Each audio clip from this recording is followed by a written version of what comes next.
Assalamualaikum, halo Sobat Sejiwa Podcast. Kembali lagi di Rehat, Ruang Edukasi Hangat Saat Istirahat episode 6 bersama Dr. Alifa Rizky Romadianti. Kita akan membahas seputar diabetes ya dok ya. Halo, assalamualaikum Sobat Sejiwa Podcast. Halo Teh. Iya. Baik. Alhamdulillah. Dokter sehat dok? Alhamdulillah sehat. Langsung kita mulai aja dok. Bincang-bincang santai aja. Iya. Kan diabetes ini udah mulai jadi penyakit yang hampir diderita seluruh usia juga ya. Dulu kan mungkin lanjut usia atau orang tua yang banyak menderita diabetes. Sedangkan sekarang yang menderita diabetes itu udah banyak anak remaja atau anak muda. Ya sebenarnya dok, penyakit diabetes itu apa sih? Dan penyebab utamanya itu apakah hanya dari gaya hidup atau faktor keturunan itu mempengaruhi? Oke. Jadi kalau untuk diabetes mellitus itu sendiri ya Teh ya, itu merupakan suatu medis kronis yang ditandai dengan peningkatan gula dalam darah yang bersifat itu berkelanjutan. Gitu. Nah, kalau misalkan kita tanyakan tentang penyebabnya, itu DM itu memang ada klasifikasinya gitu ya. Ada DM tipe 1, itu biasanya diakibatkan karena sel tubuh itu tidak memiliki atau tidak mampu untuk mengeluarkan insulin, hormon insulin. Nah, lalu ada DM tipe 2, itulah yang paling banyak di Indonesia ini gitu ya, DM tipe 2 ini. Lalu ada juga DM yang gestasional, yaitu diabetes mellitus pada kehamilan, dan juga ada tipe yang lainnya. Nah, yang paling banyak itu kan DM tipe 2 ya. Mungkin nanti kedepannya juga kita akan lebih banyak membahas mengenai DM tipe 2. Nah, penyebab dari DM tipe 2 itu adalah di mana tubuh ini bisa mengeluarkan insulin, namun jumlahnya tidak cukup, atau insulinnya bisa keluar juga, tapi efektivitas dari insulinnya itu sendiri kurang baik, atau dinamakan resistensi insulin. Nah, dari itu kan kita ngomongin insulin gitu ya, Teh ya. Nah, insulin itu apa sih gitu ya?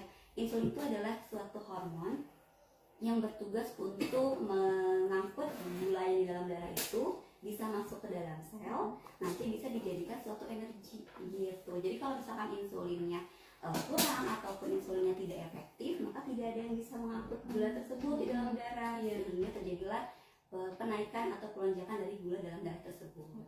Nah, faktor-faktor resiko nih yang menyebabkan terjadinya resistensi insulin itu ada berbagai macam tadi ya.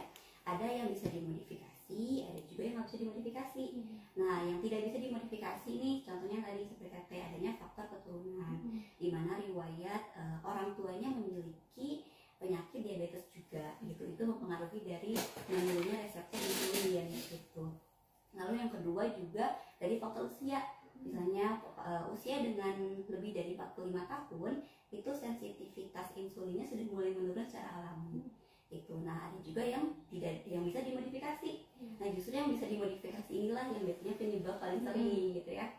Yang pertama itu adalah kelebihan berat badan atau dinamakan obesitas, terutama obesitas sentral. Nah, gimana sih kita cara tahu kita ada obesitas sentral atau enggak gitu ya? Itu melalui lingkar perutnya gitu. Normalnya kalau laki-laki kurang dari 90 cm, sedangkan kalau perempuan itu kurang dari 80 cm. Jadi kalau misalkan lebih dari itu, berisiko terjadinya obesitas sentral. Dimana kalau obesitas sentral biasanya lemak visceralnya itu lebih banyak. Nah, itulah yang menyebabkan resistensi insulin. Itu. Lalu yang kedua dari pola makan. Ya, pola makan tinggi gula, tinggi lemak, itu juga bisa menyebabkan ya, sekarang kan banyak sekali ya fasilitas untuk memperoleh junk food tersebut. Jadi dengan pola makan yang tidak baik dan juga tidak teratur, itu juga bisa menyebabkan resistensi insulin tersebut. Nah, lalu yang ketiga kurangnya aktivitas fisik. Itu jadi olahraga yang tidak rutin gitu ya, itu juga bisa menyebabkan terjadinya resistensi insulin. Nah, lalu yang keempat juga kurang baiknya dalam pengelolaan stres ataupun kurang tidur, itu juga bisa menyebabkan resistensi insulin itu. Nah, yang terakhir juga ada pasien-pasien dengan emang riwayat kolesterol yang tinggi atau hipertensi atau darah tinggi. Gitu. Jadi saling berkaitan juga ya, hipertensi, kolesterol, dan diabetes ya dok. Kalau diabetes itu sendiri dok, kalau misalnya kita udah kena nih atau penyakit diabetes itu sendiri, bisa diobati sampai sembuh atau nggak bisa? Harus berobat seumur hidup gitu? sesungguhnya sih untuk diabetes itu belum ada pengobatan yang bisa sampai sembuh gitu ya. Tapi dengan pengobatan teratur dan juga pola hidup yang sehat itu bisa dikendalikan untuk diabetesnya sehingga tidak terjadi komplikasi-komplikasi yang berlanjut. Tapi kalau dicegah berarti bisa ya dok, sebelum kita mengalami diabetes gitu ya, asal tadi dari faktor-faktor resiko yang tadi dokter sebutkan kita merubah atau mempraktekkan di gaya hidup atau pola hidup kita. Betul, itu bisa dicegah ya dengan merubah dari faktor resiko tersebut. Biasanya dok, kalau orang yang sudah mulai terkena diabetes, gejala-gejala umum atau gejala-gejala apa sih yang muncul biasanya? Jadi untuk diabetes mellitus itu ada yang namanya gejala utama atau kita sebut biasanya gejala klasik. Nah, gejala klasik itu adalah dimana seseorang lebih sering merasa sering buang air kecil ya gitu, atau dinamakan poliuri. Lalu juga selain itu juga sering merasa haus atau dinamakan polidipsi, dan juga sering merasa lapar, itu dinamakan polifagi juga. Dan adanya berat badan yang turun tanpa ada sebab yang jelas gitu. Itu keluhan utama biasanya dulu gejala utamanya. Nah, ada juga gejala yang lainnya, gejala yang lain seperti lemas badan gitu ya, terus juga pandangan jadi kabur, sering kesemutan, adanya gatal-gatal atau mungkin luka yang sulit sembuh gitu. Itu juga bisa menjadi salah satu gejala dari diabetes. Kalau misalnya ada seseorang nih dok yang mengalami gejala-gejala tersebut misalnya, orang tersebut itu udah pasti nih saya diabetes atau memang harus periksa darah dulu atau harus gimana dulu sih dok buat menentukan seseorang itu iya diabetes gitu. Untuk penegakan diabetes tetap harus menggunakan tes darah ya gitu. Jadi kita melihat biasanya yang dilihat itu gula darah puasa atau gula darah 2 jam postprandial sama HbA1c biasanya untuk menegakkan diagnosis. Kalau misalnya untuk orang yang sudah ada gejala-gejala diabetes tersebut sama orang yang nggak ada gejala nih mau merasa sehat gitu ya, untuk ke dokter memeriksakan diri itu rutinnya berapa bulan sekali kah atau misalnya berapa lama sekali dok? Oke. Jadi kalau misalkan orang dengan adanya gejala ini ya, tadi gejala-gejala klasik terutama, itu sesegera mungkin diperiksakan ke dokter. Nanti dilihat dievaluasi dari hasil pemeriksaannya tersebut. Jadi karena lebih cepat ketahuan misalnya terkena DM, itu akan lebih cepat juga untuk kita menangani ke arah komplikasinya. Nah, kalau misalkan dia nggak ada gejala gitu ya, rutin aja gitu misalnya. Nah, sebenarnya untuk screening itu boleh kapan saja sebenarnya, lebih cepat lebih baik juga. Nah, namun ada yang namanya orang-orang dengan risiko tinggi gitu ya, walaupun dia nggak ada gejala. Ada kelompok orang, itu ada 2 kelompok. Yang pertama adalah kelompok yang memiliki berat badannya berlebih plus adanya faktor resiko yang tadi gitu ya, misalnya dia ada riwayat keturunan juga, terus juga pola hidupnya juga kurang sehat. Nah, untuk berat badan yang berlebih itu bisa dilihat dari indeks massa tubuhnya gitu ya. Nah, massa tubuhnya yang lebih dari 24 itu termasuk yang resiko tinggi. Dan juga yang kedua itu adalah orang-orang dengan usianya itu udah lebih dari 45 tahun. Nah, itu termasuk resiko tinggi juga. Orang-orang tersebut disarankan untuk screening diabetesnya dulu. Nah, nanti kapan nih kontrol lagi itu tergantung dari hasil dari pemeriksaannya gitu ya. Kalau misalkan pada saat dilakukan pemeriksaan ternyata hasilnya normal nih gitu ya, nah maka yang harus dilakukan itu adalah tetap menjaga pola hidup yang sehatnya dan monitoring lagi itu 3 tahun gitu. Sedangkan kalau misalkan ternyata pas diperiksa hasilnya prediabetik gitu ya hasilnya, maka pola hidup yang sehatnya harus tetap dijalani dan juga monitoring di 1 tahun lagi. Namun apabila ternyata pada saat screening dinyatakan diabetes, itu biasanya tiap bulan ada kontrol rutinnya dan nanti akan disesuaikan juga dengan hasil-hasil pemeriksaan selanjutnya. Iya. Jadi untuk pastinya memang tetap harus periksa dulu ya dok. Cuman untuk jangka waktu kapan harus kembali itu bagaimana hasil pemeriksaan itu sendiri ya. Gitu. Kalau tadi udah disinggung ya dok, gaya hidup, istirahat dan sebagainya. Ada apa ya dok, kayak cara atau misalnya tips nggak dok supaya kita terhindar dari diabetes itu, pola hidup atau gaya hidup apa sih yang harus kita terapkan di kehidupan sehari-hari gitu? Jadi kita balik lagi ke faktor-faktor risiko yang tadi ya. Misalnya yang pertama itu pola makan. Sebenarnya sih prinsipnya pola makan pasien diabetes sama pola makan kita gitu ya, yang pasien atau orang-orang normal itu sebenarnya sama aja, yaitu dengan membatasi kalorinya itu sesuai dengan kebutuhan kalori kita. Lalu juga makanannya tinggi akan serat gitu ya, terus juga harus teratur makannya gitu ya, supaya tidak terjadi pelonjakan gula darah yang tiba-tiba langsung tinggi gitu. Itu pola makan. Lalu yang kedua, aktivitas fisik gitu ya. Dari buku pedoman yang dikeluarkan oleh PPMI, jadi latihan fisik itu merupakan salah satu pilar untuk menata laksanaan diabetes gitu, yaitu dengan cara latihan fisiknya itu rutin, seminggu itu 3-5 kali, dengan durasi waktunya itu 30-45 menit. Nah, dimana dalam 1 minggu kita berusaha bisa sampai 150 menit gitu per minggu. Dan kalaupun misalnya ada bolong-bolong nih, dianjurkan tidak lebih dari 2 hari berturut-turut gitu pada saat latihan fisiknya. Nah, latihan fisik yang direkomendasikan itu adalah latihan fisik yang aerobik dan juga berintensitasnya sedang gitu. Contohnya seperti jalan cepat gitu, terus juga bersepeda yang santai, jogging, sama juga berenang gitu. Namun untuk latihan fisik juga disesuaikan ya sama umur dan juga kondisi kesehatan masing-masing individu. Kalau tadi disinggung dok dari faktor resiko ada stres. Nah, kalau stres itu kan dari mulai remaja, anak muda, orang tua, lansia pasti ada tingkat stres tertentu ya dok. Apalagi stres itu kata dokter tadi bisa mempengaruhi resiko diabetes. Nah, untuk mengelola stresnya ada caranya nggak sih dok? Oke, jadi kalau untuk stres itu memang suatu kondisi yang tidak bisa kita hindari sebenarnya ya gitu, tapi bisa dikelola dengan baik. Nah, untuk beberapa cara mungkinnya untuk pengelolaan stres itu yang pertama kita harus cari tahu dulu kira-kira faktor pencetus dari stres itu sendiri itu apa sih gitu ya. Bisa kita sudah tahu faktor pencetusnya, itu bisa lebih mudah untuk menghindari dari stres tersebut. Lalu yang kedua itu bisa mencurahkan isi hati kita, salah satunya dengan journaling gitu. Jadi kita menulis gitu, curhat ya dok.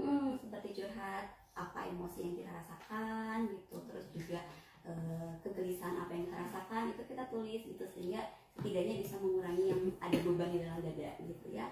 Lalu yang ketiga, aktivitas fisik juga gitu ya, karena kan olahraga itu akan meningkatkan hormon kebahagiaan gitu ya, jadi itu bisa membantu dalam mengurangi atau mengelola stres tersebut.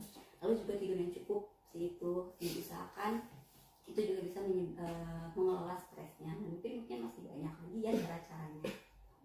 Kalau untuk yang mungkin sobat sejiwa juga ya, ada yang sudah punya diabetes ya dok.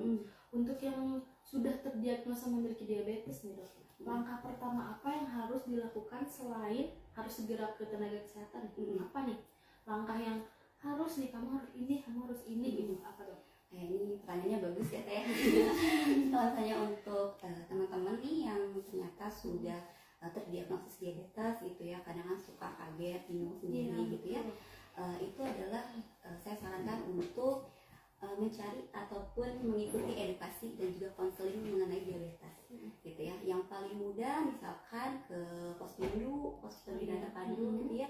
Itu kan dari puskesmas tiap bulan biasanya suka ada di daerah setempat gitu ya. Jadi bisa lebih banyak konseling dan edukasi ke tenaga kesehatan.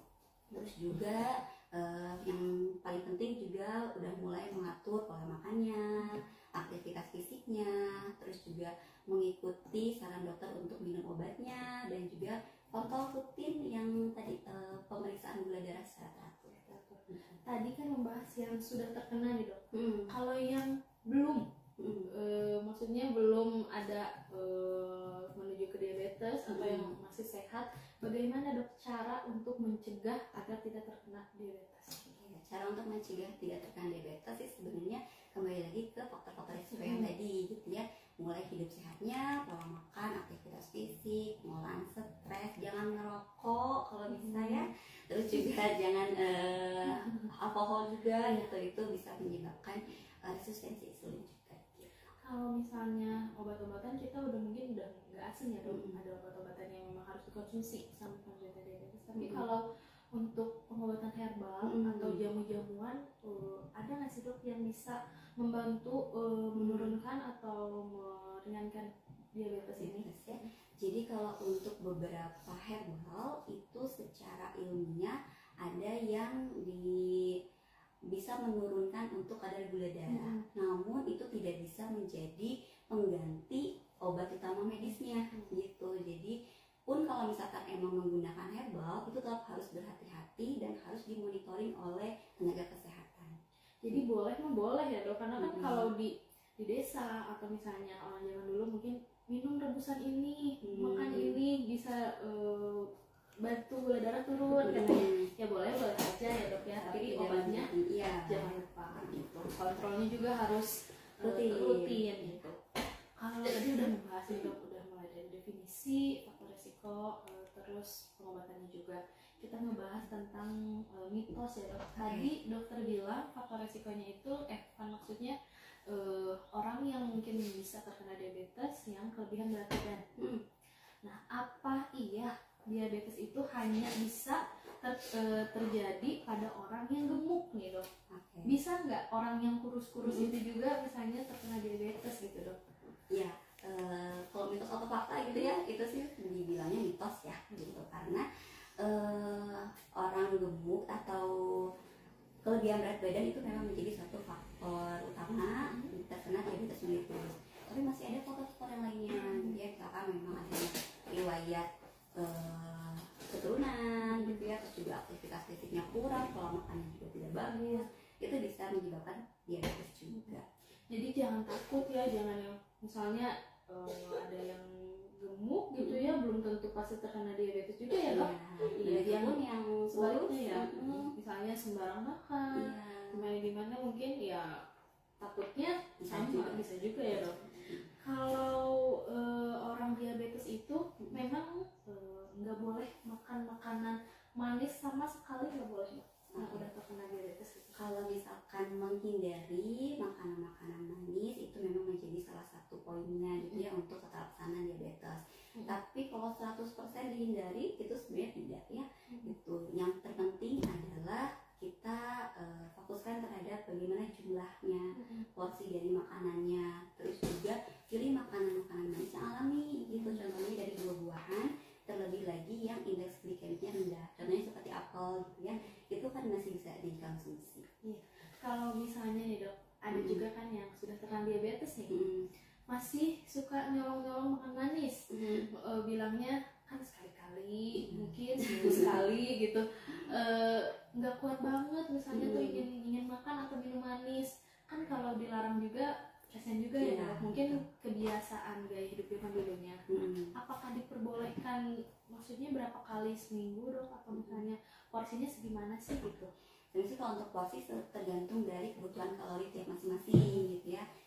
Dari karbohidratnya kan 40% gitu ya, itu jadi tiap orang dari berat badannya itu berbeda-beda dulu dari aktivitas fisiknya, asalkan tidak berlebihan sih, dan juga tadi pilih makanan yang manisnya itu yang alami kalau bisa, jadi udah mulai diganti-ganti ini gitu, jangan yang pemanis buatan atau gimana gitu, tapi carilah yang alami. Kalau masih bandel nih dok gimana? Kalau masih bandel, nah itu sebenarnya itu adalah sebagai keluarga ya, peran utama dari keluarga itu adalah yang paling penting gitu. Jadi keluarga yang memfasilitasi pola hidup yang sehat gitu ya, yang memotivasi pasiennya, itu bisa menjadi dukungan kepada pasiennya itu sendiri. Kadang pasiennya juga sudah gimana nggak mau makan ya, orang-orang di sekitarnya juga udah makan itu gitu, betul, kabita gitu, udah mungkin kebiasa juga ya. Jadi kesadaran diri dan kesadaran keluarga juga penting ya dok, untuk membantu penderita diabetes itu untuk merubah pola hidup dan pola gaya hidupnya juga ya. Kalau misalnya ada orang yang sering banget makan minum manis, tapi dia mungkin rajin olahraga, dia bisa mengelola stres dengan baik, istirahat cukup, tapi makan minum manis itu mungkin sering. Nah, apakah itu pasti suatu saat akan terkena diabetes? Kalau misalnya seperti itu sih tidak pasti juga ya gitu. Jadi itu tetap harus tapi tetap harus dijaga juga pola makannya, walaupun dia olahraga teratur gitu ya, jangan jadi tameng nih gitu si olahraga teraturnya, karena pola makan itu termasuk menjadi faktor resiko yang utama juga sih.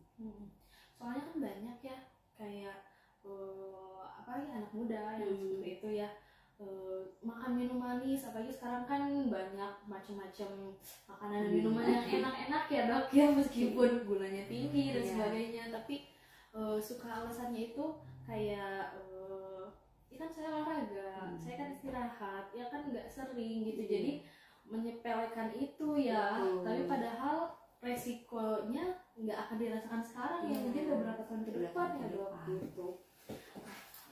Ada tips nggak dok dari dokter mungkin yang untuk apalagi untuk anak-anak muda atau misalnya untuk para orang tua nih dok, tips, trik atau misalnya pesan dok?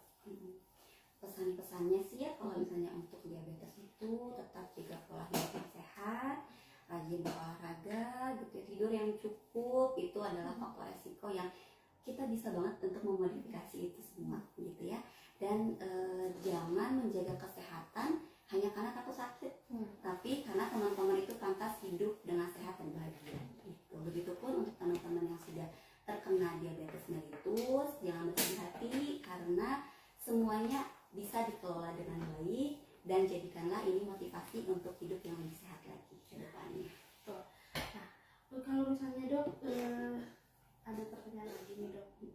Kalau misalnya ada penderita diabetes yang sudah tidak mempan minum obat, jadi sudah disuntikan insulin, apakah kalau misalnya orang tersebut merubah pola hidup, pola makan itu menjadi lebih baik, terus disuntik insulin itu rutin, obatnya diminum ini, nah apakah bisa jadi menurunkan obatnya, misalnya yang tadinya harus minum obatnya disuntik jadi minum obat aja, insulinnya jadi nggak usah. Itu nanti akan ada pemeriksaan, biasanya pasien-pasien yang insulin atau enggak pasien dengan obat-obatan tapi sudah kombinasi, itu nih 3 bulan sekali dilakukan pemeriksaan juga. Nah nanti akan tergantung dari pemeriksaannya tersebut gitu ya. Kalau misalnya ada kalau misalkan memang HbA1c-nya dia itu sudah mulai stabil gitu ya, dicoba dulu menjadi obat-obatan oral gitu ya. Ternyata di HbA1c-nya 3 bulan lagi mulai stabil, itu akan lebih dikurangi gitu. Kalau penyakit diabetes itu ini nggak sih dok, bisa berpotensi untuk dia menyebabkan komplikasi ke penyakit-penyakit lain? Iya betul ya. Jadi untuk komplikasi diabetes itu ada yang bersifat akut, ada yang bersifat kronis. Kalau yang bersifat akut biasanya namanya ketoasidosis gitu ya. Nah dia itu bisa menyebabkan pasien merasa sesak nafas, bahkan sampai penurunan kesadaran, itu akibat gula darah yang terlalu tinggi. Nah kalau misalnya yang bersifat kronis ini itu bisa menyerang dari makrovaskuler ataupun mikrovaskuler. Ya yang makrovaskuler itu bisa menyebabkan penyakit jantung, bisa juga menyebabkan penyakit stroke gitu. Ada juga yang mikrovaskuler itu bisa menyebabkan gangguan pada penglihatan atau dinamakan retinopati diabetik. Bisa juga pada gangguan ginjal, kalau misalnya tidak ditangani dengan baik itu bisa menjadi gagal ginjal. Lalu juga bisa menyebabkan gangguan pada sistem sarafnya. Nah yang paling sering nih biasanya jadinya menurunkan sensorik kita untuk merasakan nyeri gitu ya, misalnya pada kaki gitu, ternyata ada luka tidak terasa hingga akhirnya ada infeksi sampai mungkin bisa menyebabkan amputasi gitu. Makanya karena kalau yang sudah parah itu diabetesnya, kalau untuk luka itu susah atau sulit untuk kering ya dok, sembuh gitu ya. Nah itu sih sebenarnya tergantung dari kondisi pasiennya gitu ya. Biasanya yang sudah basah itu sudah lama lukanya gitu, jadinya sudah terkena infeksi, akhirnya keluar kayak nanah-nanah gitu, jadi sepertinya yang basah tersebut, dan karena nggak kerasa ya gitu sama pasiennya, jadi lebih banyak dibiarkan. Iya gitu. maka dari itu ya, karena tidak terasa itu ya dok, perlu penurunan rasa sakit yang diserap itu ya dok. Jadi daripada kita harus menunggu dulu jadi komplikasi ya, jadi lebih baik mendingan dicegah ya teman-teman. Nah, menarik ya dok, banyak banget informasi yang tentang diabetes ini gitu ya. Banyak yang menganggap cuma ini sepele, ternyata kan penyakit diabetes ini bisa menjadi komplikasi ke banyak penyakit yang menyebabkan penyakit berat ya dok. Kalau misalnya sudah menjadi komplikasi, nanti menyebabkan komplikasi lain, sulit untuk diobati ya teman-teman. Nah untuk sobat sejiwa, sepertinya ada pertanyaan, boleh teh dibacakan? Ini ada pertanyaan dari sobat sejiwa di rumah. Saya diabetes, kalau sudah mulai kebas-kebas bagaimana ya dok? Oke, jadi untuk mulai kebas-kebas itu sebenarnya masuk ke gangguan komplikasi yang saraf tersebut. Gitu. Nah, jadi sudah yang pasti sih obat teraturnya tetap dirutinkan. Terus juga jangan lupa untuk selalu kontrol ke polinya gitu ya. Ini kalau penyakit dalam untuk diabetesnya. Lalu nanti biasanya suka ada rujukan ke polisarafnya untuk menangani kebas-kebasnya tersebut. Ada lagi teh? Ada lagi, dok, apa ada pengaruhnya diabetes dengan psikologis? Oke, nah paling yang tadi teh misalnya ya karena kita udah awalnya ngeri duluan nih gitu ya sama diabetes, sama komplikasi-komplikasinya, hingga akhirnya menyebabkan kecemasan misalkan gitu ya. Stres ya dokter. Stres gitu ya. Nah tadi makanya kami menyarankan untuk yuk ikut edukasi konseling itu untuk terapi diabetesnya, karena sebenarnya diabetes itu bisa dikelola kok gitu, jadinya tidak perlu menjadi suatu kecemasan yang berlebih. Sudah cukup teh? Ada lagi pertanyaan? Belum ada lagi. Ya. Jadi ya teman-teman, kalau untuk mungkin yang bisa disimpulkan ya tadi, kalau untuk teman-teman sobat sejiwa yang masih merasa sehat nih, belum ada gejala-gejala mengalami diabetes, baiknya yuk kita perbaiki pola hidup, gaya hidup. Kita harus olahraga yang rutin, makan yang bernutrisi ya dok, mengelola stres juga. Nah daripada nanti sudah terkena diabetes. Tapi untuk sobat sejiwa yang sudah menderita diabetes pun jangan malu dan jangan takut. Tadi seperti kata dokter, diabetes itu bisa dikelola dan ini ya dok, dikelola dengan baik, komplikasinya bisa ditangani dari awal. Betul. Mungkin sekian ya dok ya. Ini informasi tadi sudah banyak dan udah berbagai macam nih, kita udah bicara-bicara. Ada pesan yang mau disampaikan lagi ya dok untuk sobat sejiwa yang lagi nonton di rumah? Ya, untuk sobat sejiwa kita harus jaga pola hidup yang sehat demi diri kita sendiri juga, demi keluarga, sama demi orang-orang yang kita sayangi. Ya, karena diri kita itu penting ya, dan kita itu penting untuk semuanya ya dok. Sekian sobat sejiwa podcast kali ini. Sampai jumpa di Rehat minggu depan dengan tema yang lebih menarik lagi dan lebih inspiratif lagi. Sekian, assalamualaikum.